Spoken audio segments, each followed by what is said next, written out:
Hey everyone, and welcome back to the Deep Dive. Today, we're really plunging into the deep end. We're tackling something that shapes, well, pretty much everything. Our personal choices, big social issues, morality, why we do what we do. What makes us tick, really? Exactly.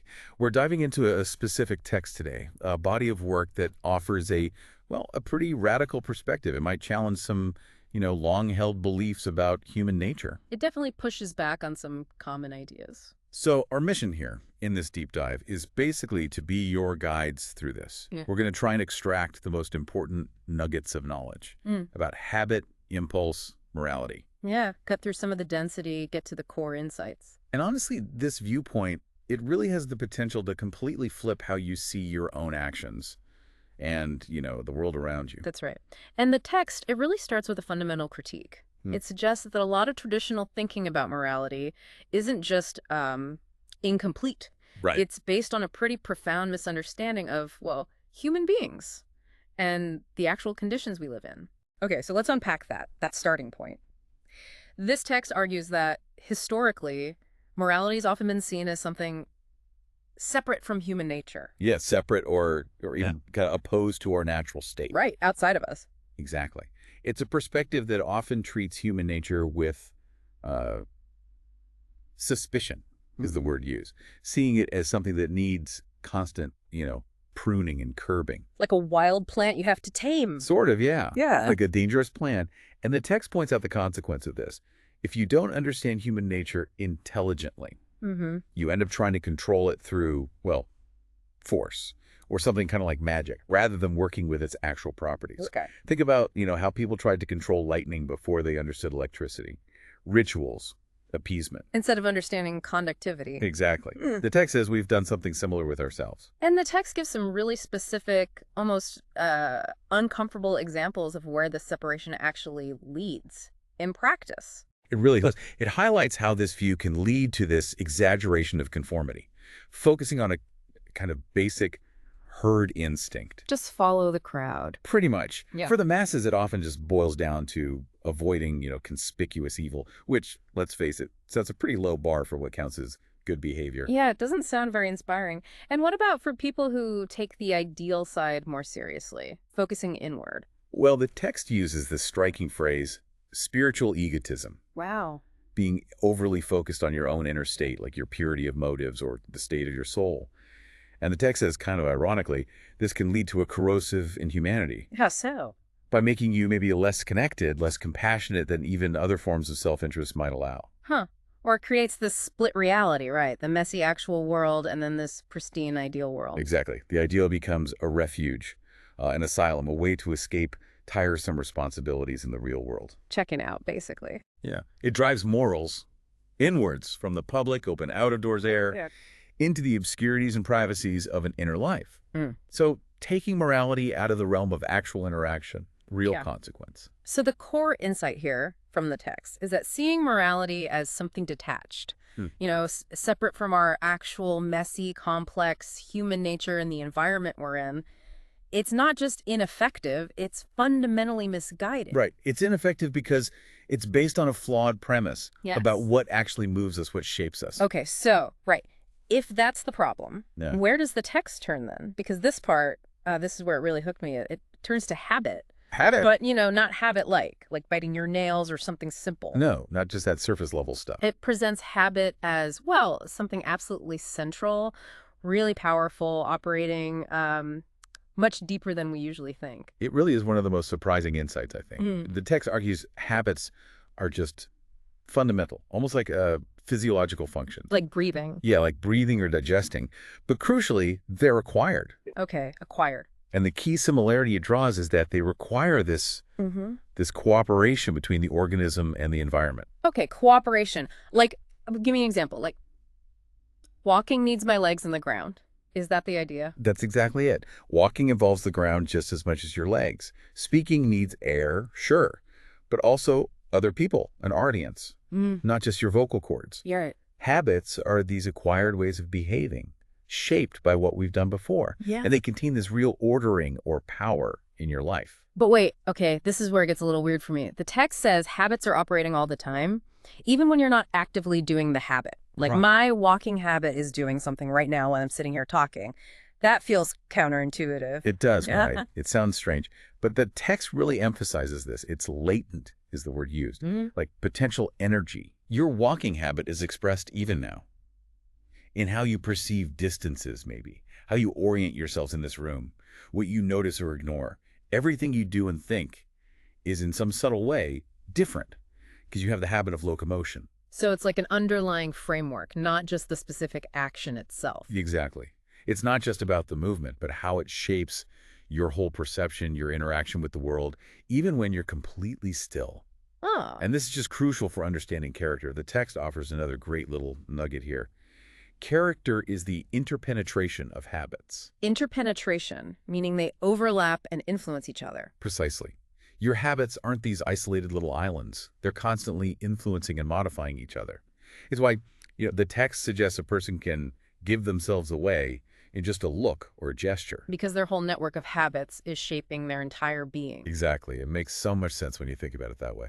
Yeah, it does. And there's that classic example the text uses about bad posture. If you have a bad posture habit, just thinking, okay, stand up straight is like the worst thing you can do. It's fatal, the text says, because that thought often just triggers the old, ingrained habit pattern. Right, it reinforces it almost. Yeah.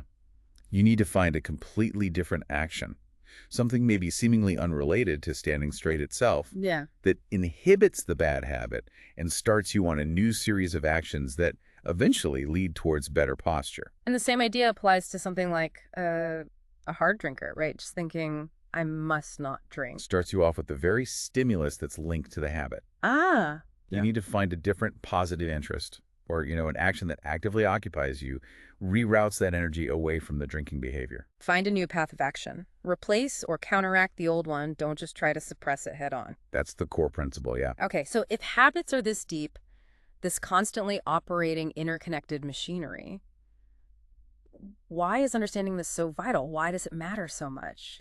Well, because, as the text argues pretty forcefully, misunderstanding habit is what leads directly back to, bad psychology and flawed moral theories. Okay. It's why we make that artificial split between, the inner motive and the outer act. We ignore the projective force of habit, how habits actively shape our desires, our perceptions. They don't just respond to them. It's not passive. Not at all. The text even points out that common sense, in a way, is closer to its view. When we talk about someone's will, we often mean the body of habits, of active dispositions, which makes a man do what he does. Not some abstract force pulling string. Exactly. It's the sum of their active tendencies. Okay, that's a major reframing of habit. Huge. But what about our impulses? Those raw urges, instincts, feelings like anger or fear. If habit is the machinery, are impulses the fuel, maybe? The text tackles this too, and again, with a pretty surprising point. It says impulses are first in time. Okay, a baby has impulses before habits are really formed, but they are never primary, in fact. They're seen as secondary and dependent. Secondary. Dependent on what? Here's the key bit. The meaning of our native activities, our impulses, isn't innate.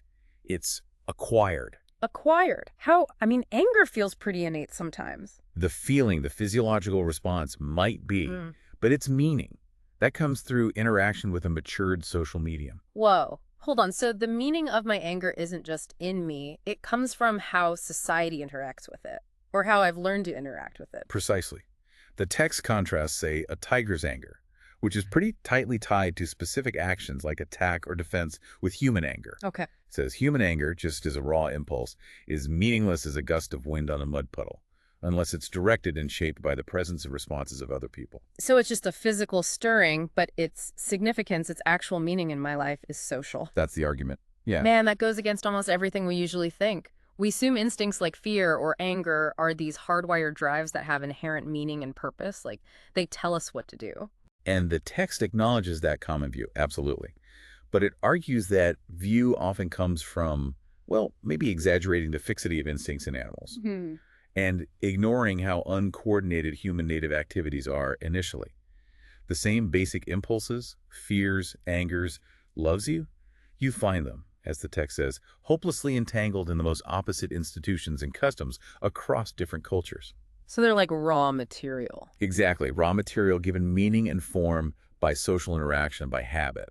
So the impulse is potent, it's a force, but how it manifests, what it means to us, and crucially, what we do with it, Yeah. that's fundamentally shaped by our environment and who we're interacting with. That's the idea. The text sees impulses not as these fixed directives from nature, but as dynamic agencies for transfer of existing social power into personal ability. Okay, say more about that. Transfer of social power. They're the means by which the ways of the group, the social energy, can become part of your personal capacity.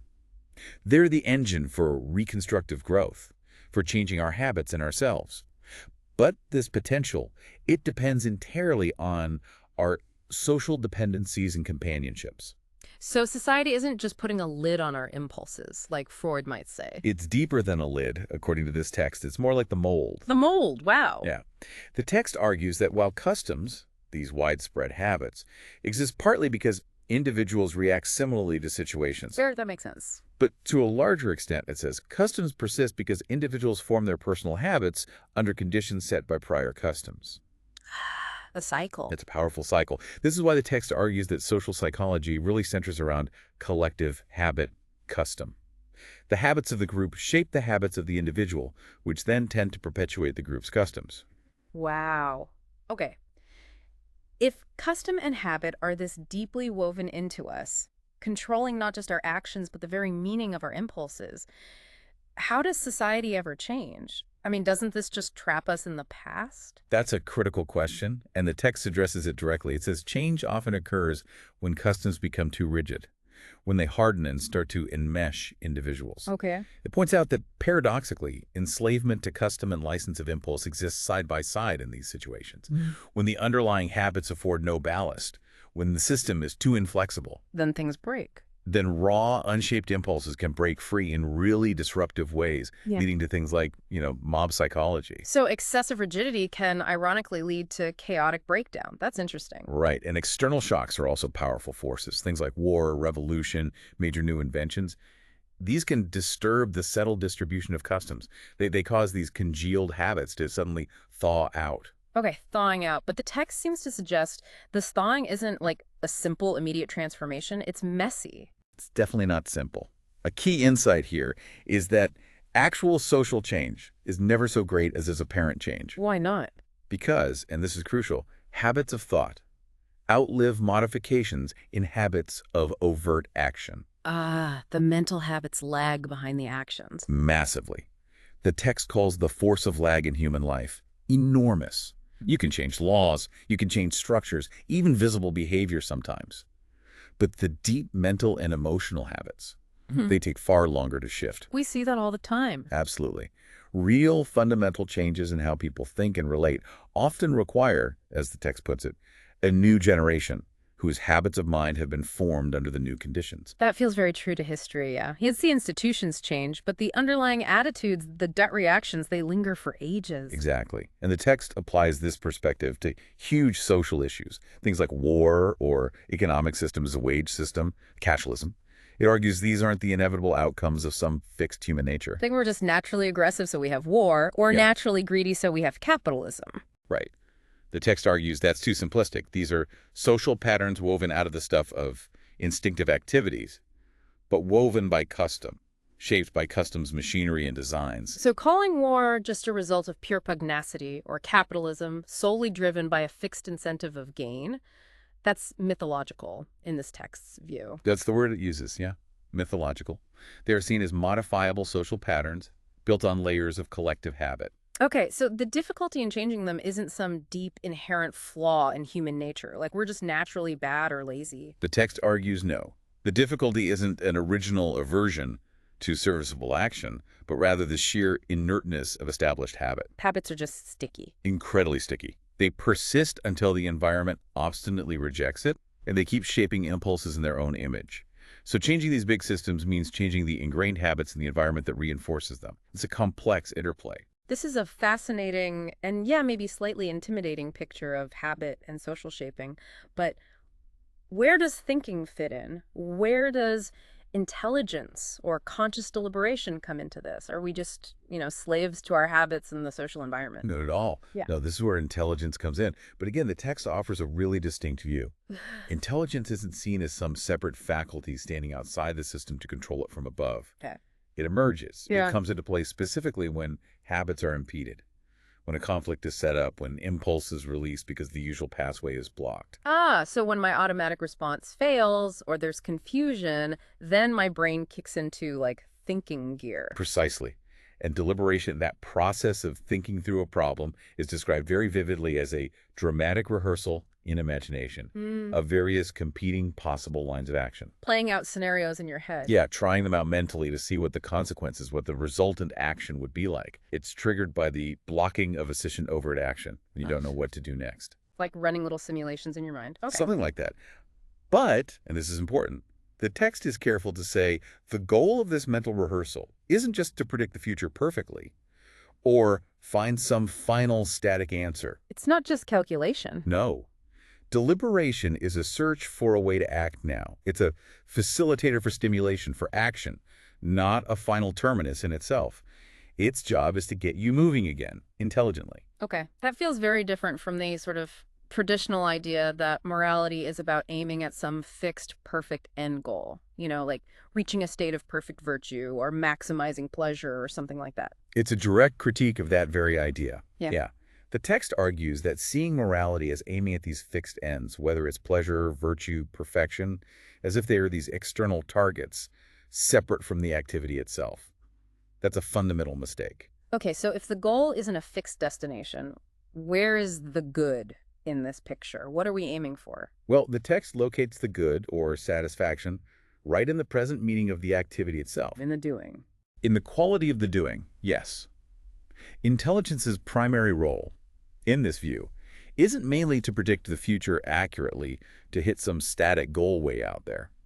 It's to use foresight thinking about potential consequences, to understand the meaning of what you are doing right now. Okay. The goal is to secure a present activity with a unified meaning, to act coherently and intelligently in the current moment. So the value is in the quality, the meaning, the intelligence of the action itself in the present moment, not just in eventually reaching some future state. That's exactly it. The text uses this great analogy of a physician. Okay. A doctor uses knowledge of diseases, past cases, outcomes, not to envision some abstract picture of perfect health and aim for that static image, Right. but to understand the present condition of the ailing individual, Right. and to intelligently guide the process of recovering. The focus is on the present situation and the intelligent reconstructive process needed right now. That makes sense. It's about the process of getting better, not just the idealized end state. Precisely. And the text makes a really strong statement here. It says, the good's satisfaction, end of growth of present action in shades and scope of meaning, is the only good within our control, and the only one for which responsibility exists. Wow. Only the present growth in meaning. Yeah. It argues that progress isn't about moving towards some static, better future state. It's about moving into the better state through constant, intelligent reconstruction of the present. Unless progress is a present reconstructing, it says, it is nothing. This view makes morality sound incredibly practical and Yeah. very connected to our environment, and especially to other people. It's not just in my head. It completely anchors morality in interaction. The text states it plainly, just as walking is an interaction with the physical ground. Right. Morals is as much a matter of interaction of a person with his social environment as walking is an interaction of legs with the physical environment. Our actions don't happen in a vacuum. They exist in a context of response. And even our moral judgments then, things like blame or approval, those are social interactions too. According to the text, yes, absolutely. Even in our imagination, we rehearse how others will respond or might respond to our actions. We anticipate their reaction. We do. What others do to us when we act is as natural a consequence of our action, the text says, as what the fire does to us when we plunge our hands in it. The reactions of others are seen as a natural part of the moral landscape, shaping our understanding and future behavior. So things like blame, they aren't just about judging a past act in isolation. The text argues that blame and approbation are fundamentally ways of influencing the formation of habits, both in others and in ourselves. Influencing habits. Okay. They're seen as prospective, not retrospective. Yeah. Their main aim isn't just to evaluate a past choice or some isolated will. It's to guide future action. to shape future habits. That feels like a much more useful way to think about feedback and correction. Less about judgment, more about guidance. Exactly. So is there conscience then, in a way? Is it society internalizing its responses within us, like the voice of the community inside? The text certainly suggests something very much like that. Our intelligence is bound up with the community life. How we know, how we understand the world and ourselves, it's through the habits the community forms in us. Our inner landscape is deeply, deeply conditioned by the social world we inhabit. And this applies even to actions we might think of as purely selfish.